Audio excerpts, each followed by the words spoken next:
Bismillahirrahmanirrahim. Assalamualaikum warahmatullahi wabarakatuh. Perkenalkan, kami dari kelompok 9 yang beranggotakan saya Rina Silviani Tantika dengan NPM 1006011180111 dan 3 rekan saya yaitu Safira Nur Faujiah dengan NPM 1006011180025, Wildariani Hafsah dengan NPM 1006011180038 dan terakhir ada Anissa Juwita Mahalani dengan NPM 1006011180033. Pada kesempatan kali ini, kami akan menjelaskan tentang konsep manajemen mutu berbasis tentang pandangan dunia Islam tasawur Islam.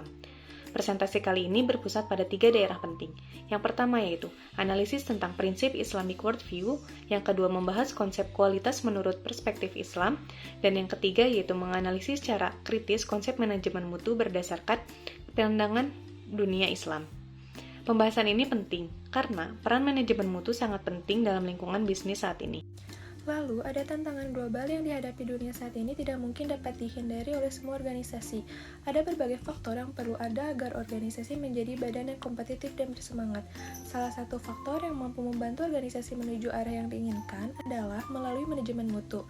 Situasi ini berlaku karena manajemen mutu dapat membantu organisasi menjadi lebih kompetitif melalui peningkatan kinerja operasi. Lebih jauh lagi, efisiensi dan efektivitas organisasi secara total dapat ditingkatkan melalui manajemen mutu yang pada gilirannya membantu mengubah organisasi menjadi sukses untuk keunggulan. Selanjutnya, pandangan dunia Islam. Secara teknis, itu didefinisikan sebagai kerangka persepsi dan keyakinan individu tentang dunianya dan bagaimana dia berinteraksi dengannya. Namun, kata tasawur dalam Islam berasal dari bahasa Arab, berasal dari akar kata tasawara, yang juga berarti pandangan terhadap sesuatu. Tasawur juga merupakan salah satu aspek utama dalam filsafat Islam. Hal ini didasar pada konsep filsafat Islam oleh Ibnu Sina dalam tulisannya Uyunul Hikmah, yang mengkategorikan filsafat Islam ke dalam 3 aspek utama, yaitu tasawur, pandangan dunia, al-marifat, epistemologi, dan al-wujud atau ontologi. Cirinya itu Allah sebagai pencipta, manusia sebagai makhluk, alam semesta juga sebagai makhluk. Selanjutnya, kualitas dalam perspektif Islam. Islam sebagai jalan hidup yang paripurna atau syumul berfokus pada pencapaian kesuksesan atau al-falah dunia dan di akhirat. Allah Subhanahu wa Ta'ala memerintahkan manusia untuk mengikuti ajaran Islam secara utuh demi kemajuan kehidupan di dunia dan di akhirat. Memang kualitas dan peningkatan hasil karya pada umumnya bukanlah hal yang baru dalam Islam. Islam mengajarkan kita untuk ihsan dan itqan, baik dan berkualitas, untuk melakukan pekerjaan seperti yang tercantum dalam Al-Quran Surat An-Nam ayat 88, dan beberapa hadis yang menganjurkan untuk memerintahkan dan menyempurnakan ibadah. Maka Islam atau seorang muslim harus selalu bersikap baik dan menghiasi diri dengan akhlak yang baik seperti mencintai pekerjaan syura, audit dan akuntansi, pemantauan diri yang jujur, kerjasama tim, kerjasama dan solidaritas antar anggota masyarakat, di mana itu semua adalah prinsip manajemen mutu yang umum digunakan saat ini. Dari perspektif tasawur, konsep Islam tentang kualitas dan manajemen mutu melampaui konsep kualitas dalam TQM atau Total Quality Management menurut Fadila Azni tahun 2010. Menurut Islamic Worldview, istilah hasanat, thayyibat, al-khair, al-ma'ruf, dan al-itqan, bahkan setiap konsep keunggulan yang disebutkan dalam Al-Quran dan hadis berasal dari prinsip-prinsip dalam tasawur Islam. Misalnya tauhid, kepatuhan terhadap syariah atau hukum Allah, dan keselarasan dengan akhlak Islam atau menurut Al-Qaradawi tahun 1985. Kita menyimpulkan bahwa tasawur dasar mencakup 3 unsur dasar. Pertama, hubungan manusia dengan Tuhan disebut juga dengan hablum minallah. Kedua, hubungan manusia dengan manusia disebut juga dengan hablum minannas. Dan ketiga, hubungan manusia dengan lingkungan disebut juga dengan hablum minal alam. Ketiga unsur ini akan menjadi inti dari pembentukan konsep kualitas menurut perspektif Islam. Prinsip pertama, hubungan manusia dengan Tuhan atau disebut juga dengan hablum minallah. Prinsip ini erat kaitannya dengan keyakinan tauhid atau akidah tauhid.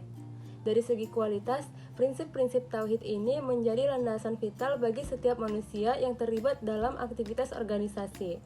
Semua aktivitasnya tidak hanya untuk memuaskan pelanggan atau untuk memaksimalkan keuntungan institusi, tetapi jauh melampaui semua itu untuk mencari berkah atau ridho Allah Subhanahu wa Ta'ala.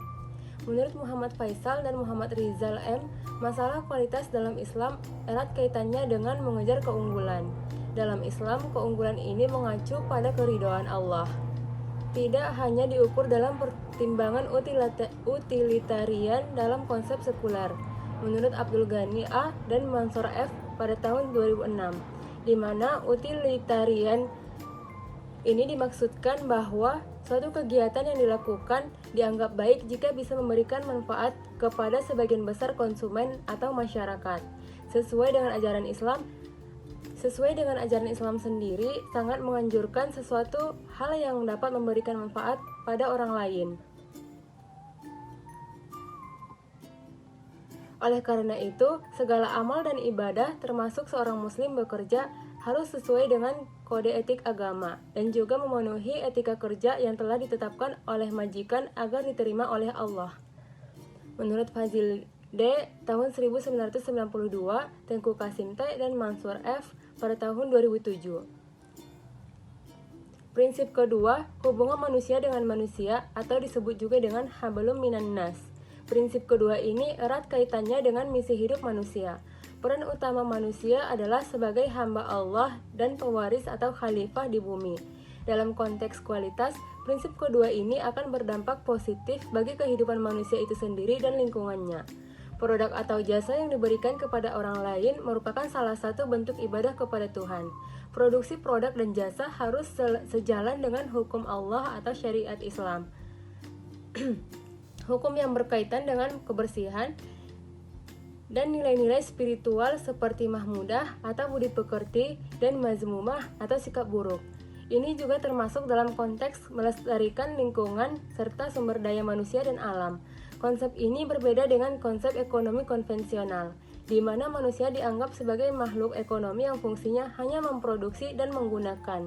Menurut Hagen, tahun 1985 dan 1962. Sedangkan berdasarkan tasawur, manusia sebagai makhluk Tuhan diharapkan dapat berbuat lebih dari itu. Kegiatan produksi dan konsumsi hanya merupakan bagian dari instrumen manusia untuk hidup atau mempertahankan fungsi tertentu yang diberikan kepadanya, menurut Fazila Azni tahun 2010. Prinsip ketiga yaitu hubungan manusia dengan lingkungan atau yang disebut dengan hablum minalam. Semua yang ada di bumi ataupun langit merupakan ciptaan Allah Subhanahu wa Ta'ala. Namun demikian, semua itu Allah ciptakan untuk manusia, seperti yang dijelaskan dalam Al-Quran Surat Al-Baqarah ayat 284 dan Quran Surat Hud ayat 61. Kesimpulannya, kualitas merupakan elemen penting dalam organisasi. Demi meraih kesuksesan dunia dan akhirat, serta berbuat baik tidak hanya untuk organisasi pemangku kepentingan pelanggan, pesaing, ataupun lingkungan. Dan untuk mencapai tingkat keberlanjutan yang tinggi, konsep kualitas, prinsip kualitas, dan sistem kualitas harus mengkonseptualisasikan dan mengoperasionalkan dari tasawur Islam yang benar. Sekian presentasi dari kami. Wassalamualaikum warahmatullahi wabarakatuh.